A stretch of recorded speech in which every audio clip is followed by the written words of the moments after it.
Hi hello అందరికీ. ఇవాళ మన వీడియో వచ్చేసి ఆవిరి కుడుము. ఇది పిల్లల హెల్త్కి చాలా మంచిది కదండి. ఒకసారి ట్రై చేయండి. ముందుగా ఒక గ్లాస్ మినపప్పును తీసుకొని దాంతోపాటు 2 టేబుల్ స్పూన్లు బియ్యం తీసుకొని నైట్ అంతా నానబెట్టుకోవాలి. లేదా 5-6 గంటలైనా నానబెట్టుకోవాలి.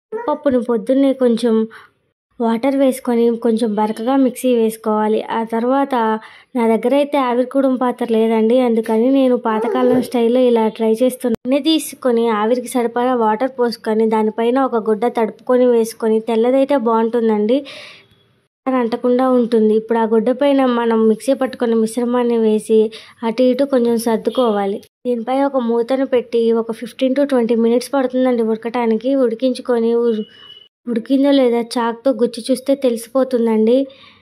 తర్వాత స్పూన్తో ఎడ్జెస్ని కలుపుకొని క్లాత్తో ప్లేట్లో వేస్తే పడిపోతుందండి. తర్వాత బాగా నెయ్యి వేసి కొంచెం కారం వేసుకొని తింటే టేస్ట్ అయితే చాలా బాగుంటుందండి. పిల్లలు కూడా చాలా బాగా ఎంజాయ్ చేస్తారు. మీకు కనుక వీడియో నచ్చినట్లయితే ప్లీజ్ లైక్ చేసి సబ్స్క్రైబ్ చేసుకోండి. Thank you. బాయ్.